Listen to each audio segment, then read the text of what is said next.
मध्य प्रदेश की राजधानी भोपाल में बन रही है आलीशान इमारत कोई होटल नहीं बल्कि बीजेपी का नया प्रदेश मुख्यालय है। बताया जा रहा है कि मध्य प्रदेश में बीजेपी का ये अब तक का सबसे आधुनिक कार्यालय होगा। ये दफ्तर 11 मंजिला होगा जिसमें बड़ा ऑडिटोरियम और 400 से ज्यादा गाड़ियों के लिए पार्किंग की जगह भी शामिल होगी। इस कार्यालय के बनने पर अनुमानित 100 करोड़ रुपए का खर्च आएगा।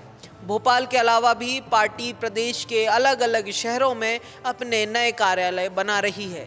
अब इन्हीं कार्यालयों को लेकर विवाद भी खड़ा हो गया है।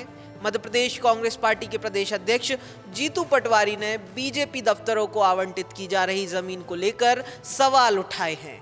जीतू पटवारी का आरोप है कि बीजेपी दफ्तरों को जो जमीन आवंटित की जा रही है वो सरकारी है। जीतू पटवारी ने अपने सोशल मीडिया हैंडल एक्स पर लिखा, जनता की जमीन पर बीजेपी का दफ्तर ये जनतंत्र है या जागीर मंत्र। मध्य प्रदेश में मऊगंज और पांडुना जैसे नवगठित जिलों में मोहन सरकार ने सरकारी जमीन पर बीजेपी ऑफिस के लिए कैबिनेट से मंजूरी दिलवा दी। क्या बीजेपी सरकार ने मध्य प्रदेश में जनता की संपत्ति को अपनी पार्टी का स्थायी पता मान लिया है? सारे नियमों को ताक पर रखकर नीमच में 20,000 वर्ग फीट जमीन कब्जे में कर ली। इसका बाजार मूल्य 20 करोड़ रुपए से ज्यादा है। जमीन से जुड़ा एक भी पैसा अभी तक जमा भी नहीं करवाया गया है। क्या चाल चरित्र और चेहरे की राजनीति ऐसी होती है? बीजेपी के लिए अब सरकारी जमीन कहीं चुनावी दफ्तर तो कहीं महंगे गेस्ट हाउस बन रहे हैं। स्कूल, अस्पताल, रैन बसेरे या गरीबों के लिए मकान के बजाय हर जिले की सरकारी भूमि पर क्या अब भाजपा के ऑफिस बनेंगे? जमीन लूट की ये छूट क्यों?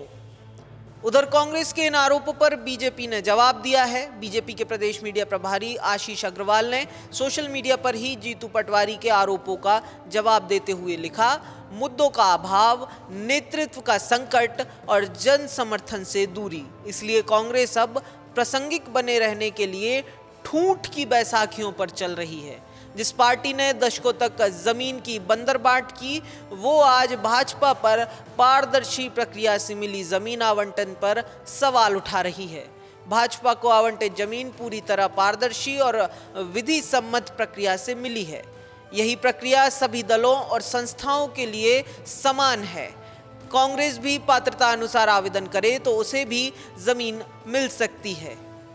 पार्टी कार्यालय के लिए आवंटित जमीनों पर जारी इस सियासत के बीच आप क्या सोचते हैं? हमें कमेंट करके जरूर बताएं और द प्रेस हिंदी को अभी लाइक, शेयर और सब्सक्राइब करें।